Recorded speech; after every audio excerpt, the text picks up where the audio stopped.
السلام عليكم ورحمة الله وبركاته. إن الحمد لله نعمده ونستعينه ونستغفره ونعوذ بالله من شرور أنفسنا ومن سيئات أعمالنا. من يهدي الله فلا مضل له ومن يضلل فلا هادي له. ونشهد أن لا إله إلا الله وحده لا شريك له ونشهد أن محمدا عبده ورسوله أما بعد.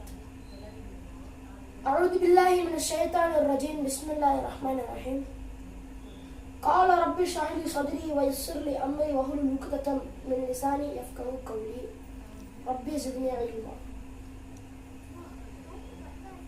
பேரன்பிற்கும் பெருமதிப்பிற்குரிய எல்லாம் அல்ல அல்லாஹ்வின் நல்லடியார்களே, இந்த உலகத்திலே ஒரு மனிதன் பிறந்து அவன் ஒரு இஸ்லாமியனாக இருக்கிறான் என்று சொன்னால் அவனிடத்திலே அல்லாஹ்வின் புறத்திலிருந்து பல சோதனையும் பல துன்பமும் தான் இந்த இஸ்லாமிய இடத்திலே அல்லாஹ்விடமிருந்து கிடைக்கக்கூடிய ஒரு செயல். அல்லாஹ் அங்க இருக்கிறான், 7 ஆண்டு மேல அரசுல இருக்கிறான். அவன் அல்லாஹ் படைச்சானே மனிதர்கள், அந்த மனிதர்களே முக்மின்களாக படைச்சிருக்கிறானே, அந்த முக்மின்களுக்கு அல்லாஹ்வின் புறத்திலிருந்து வரக்கூடிய ஒரு சோதனை தான் சோதனை, துன்பம், பல இன்னல்களை அல்லாஹ் தருகிறான். அல்லாஹ்வின் தூதர் சொன்னார்களே, யாரும் பொறுமையா இருக்க மாட்டாங்க இந்த உலகத்துல. நம்ம நிறைய பேர் பார்க்கதான் செய்யறோம். இப்ப ஏதாச்சும் ஒரு துன்பம் நடந்துருச்சு, அவங்களுக்கு ஒரு காசு திருட்டு போயிடுச்சு, ஒரு நகை திருட்டு போயிடுச்சு, ஏதாச்சும் ஒரு திருட்டு போயிடுச்சு வச்சுக்கோங்களேன், அவங்க உடனே திட்டுவாங்க அல்லாஹ், அல்லாஹ் ஏன் இப்படி நாட்டுல உங்களோட பொருள் நகை எதுக்காக திருட்டு போச்சு, இந்த திருடத்துக்கு வேற வீடு இல்லையா, எங்க வீடு தான் கிடைச்சுன்னு சொல்லிட்டு அல்லாஹ்வை திட்டக்கூடியவர்களாக இவர் இருக்கிறார்கள். அல்லாஹ்வை திட்டுறதுக்கு உங்களுக்கு தான் உரிமை இருக்கு, நீங்க எப்படிங்க அல்லாஹ்வை திட்டலாம்? அல்லாஹ் சொன்னார்கள், இன்னம சபரு இந்தி சதுமத்தில் ஊலா, பொறுமை என்பது ஆரம்ப நேரத்தில் கடைபிடிக்க வேண்டிய ஒன்று. இப்போ ஒரு மனிதர் மௌத்தா போயிட்டாரு, நம்மளுக்கு ரொம்ப நெருக்கமான ஒரு மனிதர் ஒருத்தர் மௌத்தா போயிட்டாரு. இப்போ அந்த நேரத்துல அந்த மௌத்தா போனாங்கல்ல, அவங்க உறவினர்கள், அவங்களோட நண்பர்கள், அவங்களுக்கு நெருங்கவர்கள் பேசுறாங்க, யா அல்லாஹ் இந்த உயிரை பிரிப்பதற்கு உனக்கு வேற உடனே கிடைக்கலையா, எங்களுடைய உறவினருடைய உடல் கிடைச்சதா என்று அல்லாஹ்வை திட்டக்கூடியவர்களாக இருக்கிறார்கள். அன்றைய காலத்துல வாழ்ந்த நபிகள் நாயகமும் அவருடைய வாழ்ந்த சஹாபாக்களுடைய வரலாற்றை படிச்சு பாருங்க, அப்ப தெரியும் அந்த காலத்துல எவ்வளவு பொறுமையா இருந்தாங்க, எவ்வளவு துன்பங்களையும் எவ்வளவு இன்னல்களையும் சந்தித்து அன்றைய காலகட்டத்திலே ரொம்ப பொறுமை மிக்கவர்களாக இருந்தார்கள். அல்லாஹ் காலகட்டத்துல ஐஷா ரலியல்லாஹு அவர்களும் அல்லாஹ் இருக்கிறாங்க வீட்டுல. அப்போ கொஞ்சம் யூதர்கள் கூட்டம் வராங்க. யூதர்கள் கூட்டம் அல்லாஹ்வின் தூதரை பார்த்து அஸ்ஸலாமு அலைக்கும் சொல்றாங்க. அஸ்ஸலாமு அலைக்கும்னா அல்லாஹ்வுடைய சாந்தியும் சமாதானமும் உங்கள் மீது உண்டாகட்டும், அஸ்ஸலாமு அலைக்கும்னா அல்லாஹ்வுடைய நாசம் உங்கள் மீது உண்டாகட்டும் என்று அல்லாஹ்வின் தூதரை பார்த்து யூதர்கள் அல்லாஹ்வின் தூதரை சொன்னார்கள். ஐஷா ரலிக்கு பொறுக்கல, கடும் கோபம். ஐஷா ரலி சொல்றாங்க, யாரை பார்த்து நீ நாசம் உண்டாகணும்னு சொல்றீங்க, உங்கள் மீது நாசம் உண்டாகணும்னு சொல்லி ஐஷா ரலி திட்டுறாங்க. அப்ப அல்லாஹ் சொல்றாங்க, ஐஷாவே பொறுமையா இருங்க, அவங்க சொன்னதான் நீங்க கேட்டீங்க, நான் சொன்னது நீங்க கேட்கல. அவங்கள பார்த்து அஸ்ஸலாமு அலைக்கும் சொன்னாங்க, நான் அவங்கள பார்த்து வா அலைக்கும் அப்படின்னு சொன்னேன். அலைக்கும்னா உங்கள் மீது உண்டாகட்டும் என்று அந்த நேரத்திலே அல்லாஹ்வின் தூதர் ஒரு பொறுமையை மேற்கொண்டு அந்த பிரச்சனையை முடிச்சிட்டாங்க. ஒரு சின்ன பிரச்சனை, இந்த சின்ன பிரச்சனை இப்போ நம்ம பைக்ல போயிட்டு இருக்கோம், ஒருத்தன் பெண்டு தான் போட்டு போவான், அசிங்கமா திட்டுறது, அவனை அடிக்கிறது, போய் போலீஸ்காரன் இந்த மாதிரி இடிச்சுட்டா, அந்த மாதிரி பொல்லாத கேஸ் சொல்றது. இன்றைய காலகட்டத்தில் நம்ம நிறைய பேர் பாக்குறோம், தனக்கு ஏற்பட்ட துன்பத்தினால ஆடை கிழித்துக்கிறாங்க. அல்லாஹ் சொல்றான், தனக்கு நேர்ந்த துன்பத்தினால் ஆடையையும் முடியையும் கிழித்துக் கொண்டு பஜாரிக்கூடிய பெண்கள் எப்படி நீங்க விலகி இருங்க என்று அல்லாஹ் சொல்றான். இவங்க பொறுமையா இருக்கலாமே.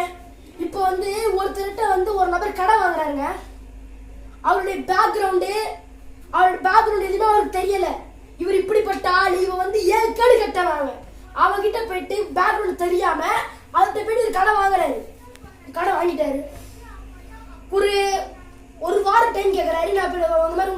10,000 வாங்கியிருக்கிறேன், நான் ஒரு ஒரு வாரத்துல உங்களுக்கு 10,000 வந்து ஒப்படைச்சிடுறேன் அப்படின்னு சொல்லிட்டு அவர் வாங்கிட்டு வர்றாரு கடன்.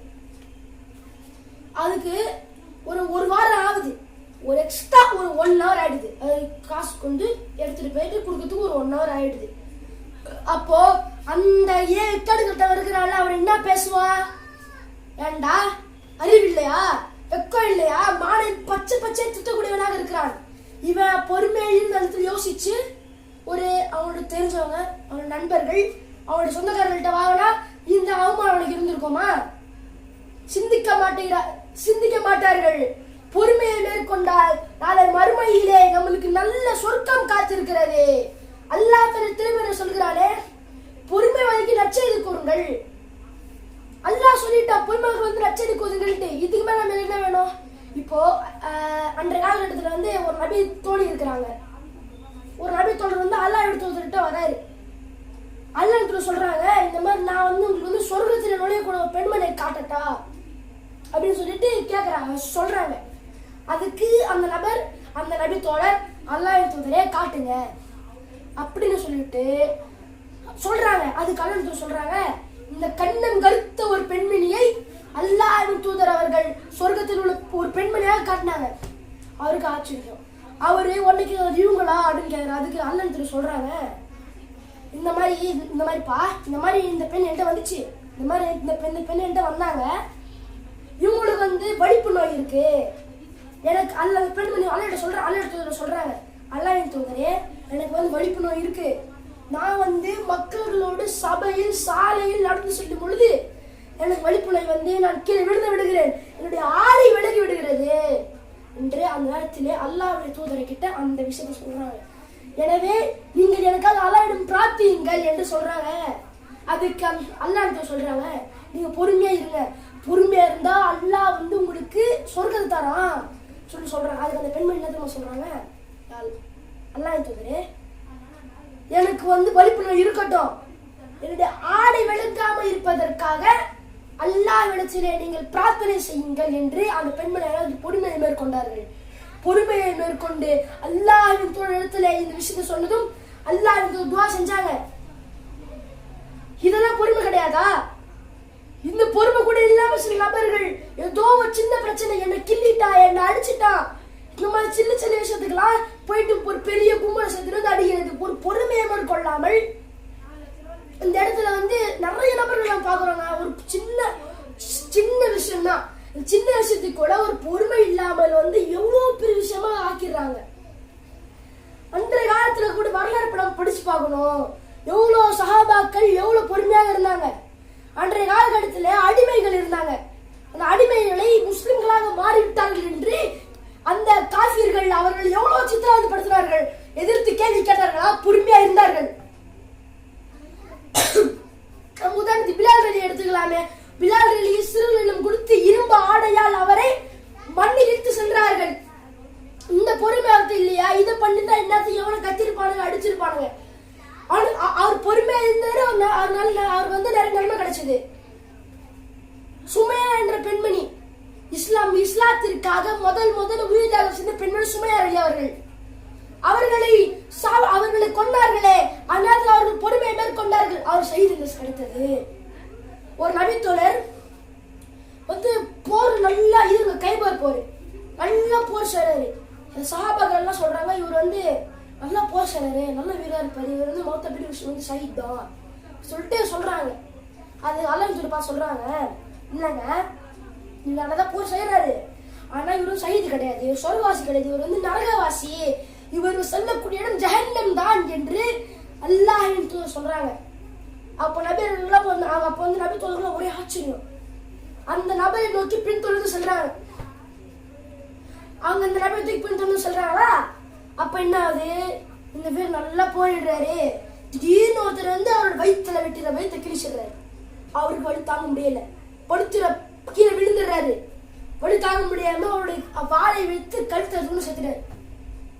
இப்போ இது ஷஹீத் அந்தஸ்தா? அவர் பொறுமையா இருந்தா அவருக்கு ஷஹீத் அந்தஸ்து கிடைச்சிருக்கோமே. இதுதான் அன்றைய காலத்துல அவர் பொறுமையா இல்ல, பொறுமையா அவருக்கு வந்து ஷஹீத் அந்தஸ்து கிடைக்கல, அவர் நரகத்துக்கு போயிட்டாரு. நாம பொறுமையா இருந்தா நம்மளுக்கு வந்து சொர்க்கம் கிடைக்கும் என்று நாம் நினைவில் கொண்டு, எனவே நாம் பொறுமையை மேற்கொள்வோம்.